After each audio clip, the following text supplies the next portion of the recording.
Maxwell. Hey, hey. What's up, brother? How are you? I'm so Congratulations. Thank you so much. When you guys dropped the trailer, Yes. like literally my inbox was like flooded, and I was like, yo!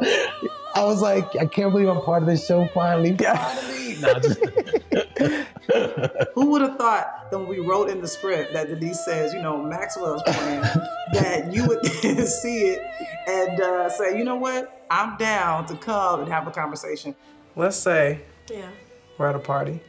Mm-hmm. Maxwell's playing. Love him. You don't know me. I don't know you.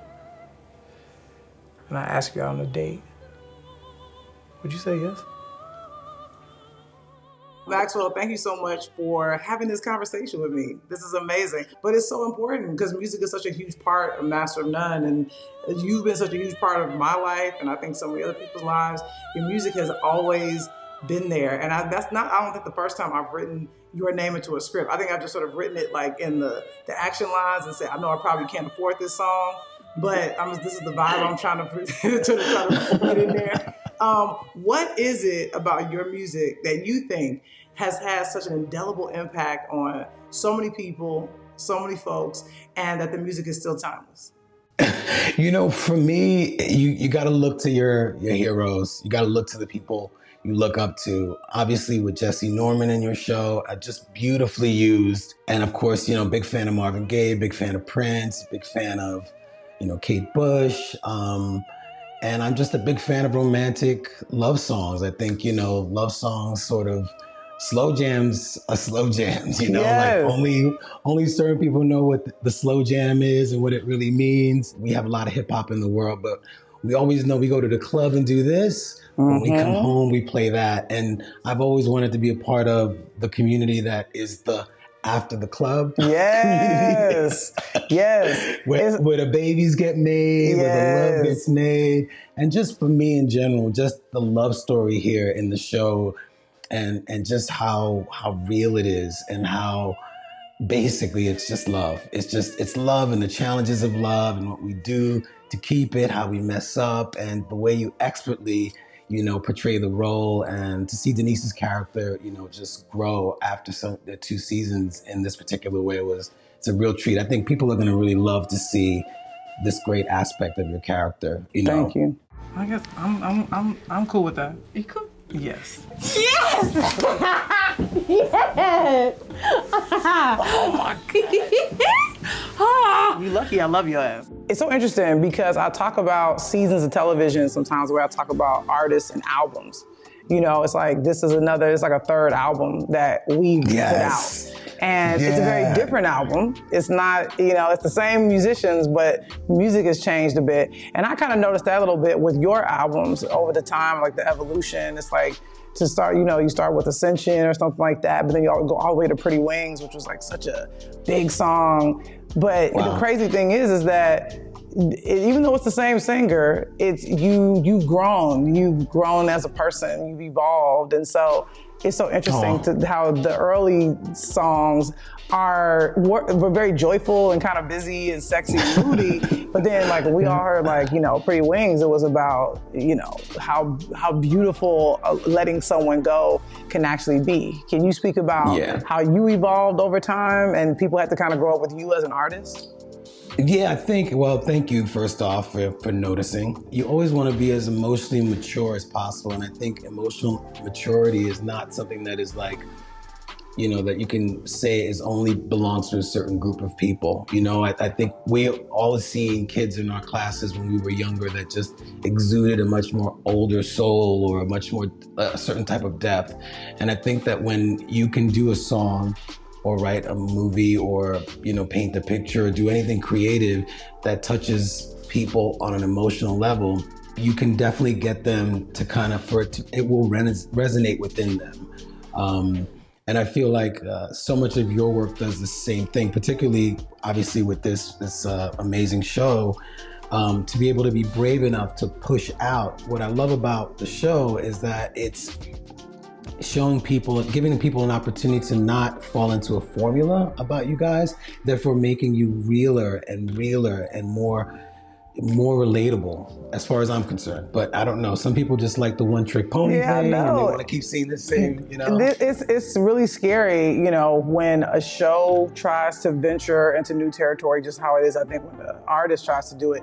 Has it been scary for you when you try to venture away from the thing that obviously made you very successful, is because you want to continue to give people what they want and what they're used to, but you also want to evolve as an artist. So have you ever found that fear sort of feel like fuel? Because I know we did, you know, when we were filming, we were away, we were in London, and it was nerve-wracking to try to do what we were doing. You know, we never shot on film before. We were doing really long takes, obviously using music that was a little different, you know, for the show. But what has it been? Beautiful. Thank you so much. Very beautifully shot. We were scared, you know, out there because we thought it was good, but we also thought that, you know what, people may really be annoyed by this season, that they may not get it. And I know in music that sometimes happens too. And so how has it been for you, where sometimes like you do an album and it's not exactly like something else, or people sort of kind of wonder, do you get nervous when you're in the studio sometimes? Yeah, I mean, you know, you definitely go through a struggle where you're asking yourself, why are you doing this? Are you trying to keep up with the commercial success of the past? Are you still an artist? That's the realest question, because at the end of the day, look, I made a pact with God or whatever, the universe, and I said, look, if you give me this, I promise I will, you know, stay true to where I am in the moment, do what it is that my soul is trying to express. And if it works out on a commercial level, great, but I'm not gonna stay there to continue the commercial aspect of what I do, because at the end of the day, when you look at a long career, you look at someone like a Marvin Gaye, we know him for so many records, and he had his Hear My Dear, but he had his What's Going On, absolutely, you know, which is the 50th anniversary, yes. FYI. Come on. Shout out to Marvin Gaye. Amazing. You know, I think that those artists, the ones that sort of take those chances, are the ones that we will connect with. And this is why, to, you know, throw the ball back to you, why I love the courageous new spin on this show. Not really courageous because we've seen you on the show, but to really delve into your world and to delve into it completely with no interruption, not like, oh, this is a sidebar moment. No, this is absolutely your moment.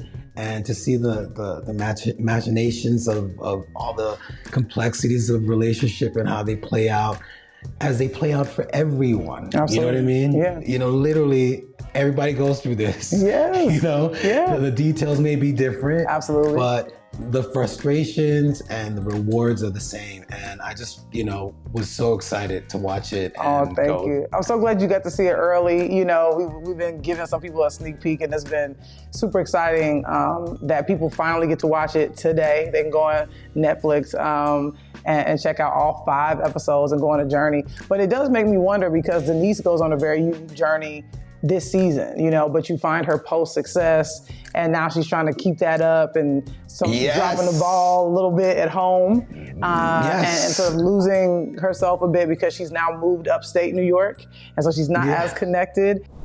We used to have it so good. Running around New York, doing whatever we wanted, having fun every day. Yeah. I never realized how good I had it. Writing that, it was very much trying to be honest about what comes with success, and how I have a very complicated relationship with that word, because I think there are things that people sort of equate success with, but there are other things they don't equate it with, which is loneliness, anxiety, feeling inadequate, you know, every time you try to step out again. So as, you know, playing that and having experienced versions of that, it was very interesting and very cathartic. But I want to ask you, as someone who is quite recognizable, you know, it's like when you stepped onto the scene, you are not some person. As Sammy Davis Jr. once said, I have no desire to be the boy next door. You are not that guy. So it's like, I can't imagine, cause like when you would be out in the world and people knew you, it obviously changed the way your life looked. And with success does come that thing of did you become isolated? Did you go through some of the things that Denise experienced, even down to being the character Dev, not being as, communicative as we were before. We used to see each other all the time when we lived closer together. Were you able to relate to some of those things that Denise was going through? People don't realize that my first album took 6 years to actually, come to the world. I mean, the concept was written so much longer. I didn't live most of those things. I wasn't really old enough at that point to go out to do it.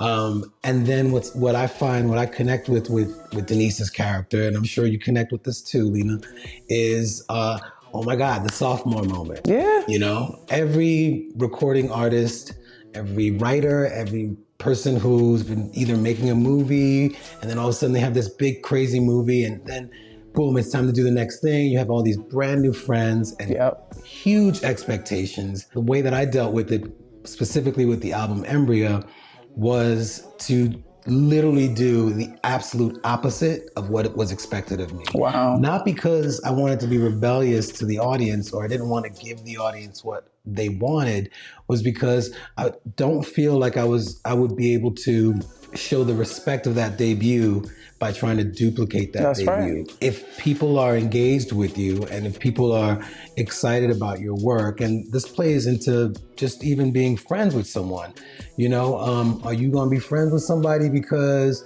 they say what you want, you hear what you need to hear? Wow. Are you going to be friends with someone or even be involved with someone because they challenge you, but they compliment you at the same time? My goal, and I think obviously this show's goal, and I think you guys hit it, right on mark, is to make the audience engaged with you and committed to you. Not that you're, serving them up what they need, because I think people can see when they're being patronized creatively. So I had to wait, 20 years for my sophomore for people to look back at that and go, oh, he was kind of doing an Afrobeat type of thing. And he was, trying to do there was a lot of strings. There was a lot of, cinematic stuff going on there. And I'm happy I made the choice, because it made me stronger. Yeah. There's nothing worse than having a dream come true, and then all of a sudden that very dream that came true becomes a prison of expectation. Come on, man. There's nothing worse than all of a sudden this thing that really took you outside of, gave you so much self-esteem, so much sense of worth and purpose, and all of a sudden now it's the cage you live in. Come on. And so, that's why I'm so excited about what I saw, today. I was so happy I was able to see it before, everyone else. Yeah. But you guys are watching it right now. You can see it right now. But it was such a beautifully shot. I mean, just the execution. I don't know how y'all did this during COVID. I don't know how. But whoever did this.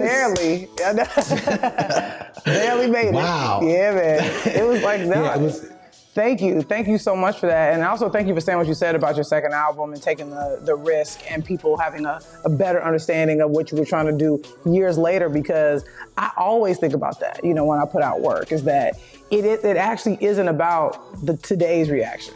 As odd as that may sound, it's really about the reaction 20 years from now. Will people be inclined to go back and revisit it?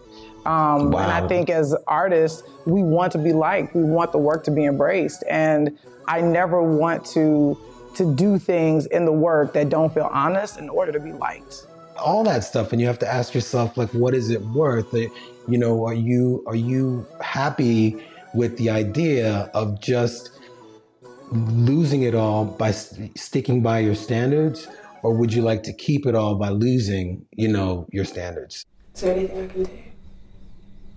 No, I don't think so. This is not where I thought my life would be right now. That's a testament, in my opinion, to the legacy that I think that you're going to leave behind. I think that you're a person that brings great integrity to the work. And, obviously people don't understand integrity is a huge boulder that you're pushing up a mountain amidst a bunch of people who are just trying to go down and get out and be fast and get as much money as they can. So I've always been, quite taken by the work that you do with regards to how you managed to do that. And particularly, when you look at the politics of what we all do, there's a lot of rooms, a lot of opinions, a lot of people in the room. Yeah. And to be able to, start with your vision from the very beginning and at the very end of its release, get as much of what you started with is an absolute battle. So blessings to the people who surround you, because this is about a mission, a passion that you're kind of trying to push through with each, a project, I don't know, art thing, you get movie, it. You writing. get it. It may seem crazy. You may be like, what? But I think it's really about being a versatile artist. I think that's so difficult, especially for us. If you're a person of color, if you're a part of different communities, I am a part of different communities. I happen to be, I identify as a woman, I identify as queer, I identify as Black, and so those are three communities that I feel like I need to be in service to. But I also need to be in service to myself as an artist. And that might not always be aligned with one of those communities. So sometimes one of those communities might get mad at me for how I do something. But I treat the relationship I have with my audience and the people that support me like a relationship. Meaning we're not going to always see eye to eye. We're not going to always get along. They're not going to always like how I do things and vice versa. But we have to live together. There is no going away. This is the one relationship we can't run away from, because we need each other. Like, who are we without the people that, that support the work? We're part of their identity. We're part of their culture. We're part of their world. So they do tend to take us to task. You know what I'm saying? Yeah, absolutely. Like when you look at someone like a Miles Davis, who, not that I would ever do this to the audience. No, turned his back. Audience, yeah. But he would turn his back to the audience, and people were like, what's that about? You do feel an obligation to the people who have taken you and brought you to a place where you never imagined that you'd ever get to. But at the same time, you do have a responsibility to the creative force that got you there, which is before anyone knew you, there was a frequency that you were on, and you must always stay there as much as you possibly can. And this incredible show, it's so layered. I mean, I'm just so proud of what it is and what it represents, and how, for me, I look at it within, as far as, there obviously there's areas that people are in, and we have our labels. You're this, these are them, that, whatever. It's, for me, I see the humanity in it. I just see true and total and complete humanity. Thank you. I don't see the details that put it into a particular lane. I just see love. I see, I see a character, which I don't want to give it away, but you guys can edit.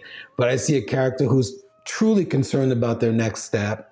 Very happy to be moving towards their relationship, but also knowing that without their work, the life that they've moved into will not be able to be sustainable. Absolutely. So that kind of pressure is I think everyone can relate to that pressure. I think that anybody who is involved in a relationship, is going to think to themselves, okay, well, I got to keep this going, but still I have to, do the work. Right. And I'm expected to be great. Right. Or somewhat great. Right. And all those things come into your mind, and I just love the way you guys did everything. Oh, it was so good. Thank you. That means so much to me, man. It's like, if you digging it, like, come on, man. Like, I think we did okay. But I do, before we wrap up, I do want to ask about your next chapter. Very much talking about this. It is like we're dropping a new album today. That's what it feels like. Yes.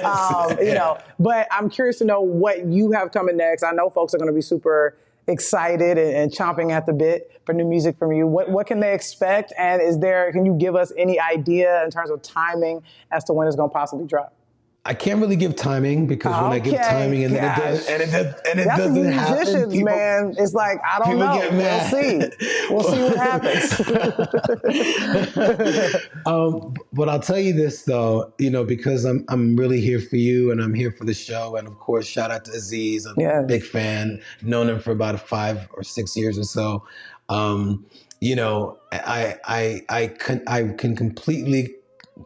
I completely connect with Denise's characters, as Denise is thinking about what to do next.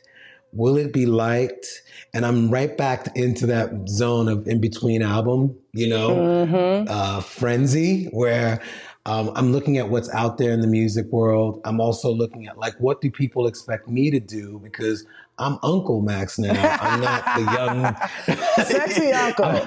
Sexy uncle. Okay, come on. I'm Unc now. So I got to remain, respectable within my decade and understand that so many of the things that I hear are part of the tradition that hopefully, not just me, there's so many people, but you want to be able to sort of be true to your decade, true to your age, true to your time, true to your moment, but you still want to touch people of all ages. For sure. So how do you do that? That's where I'm at right now. When I figure that out, I will holla.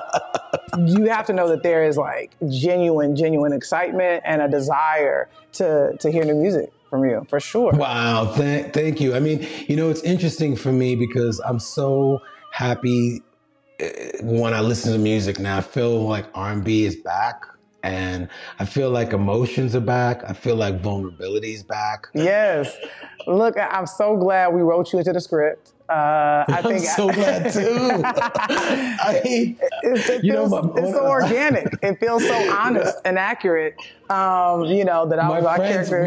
All my friends sent me when you guys dropped the trailer. Yes. Literally my inbox was flooded, and I was like, yo.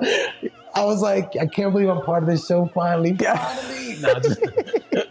was such a beautiful thing, and I really appreciated you reposting, you hitting me up, and thank you so much for making time for this conversation right now. It means so much, and I can't think of a better way to celebrate today and the release of Master of None presents Moments in Love. In love. I hope everybody enjoys it. I hope you are pleasantly surprised. But either way, you got to have this wonderful conversation. Thank you, Maxwell. It's always a joy and a pleasure. Thank you, Lena. Congratulations to you so much. And to the cast. Thank you. Thank you so much, man. Peace. Masters of None.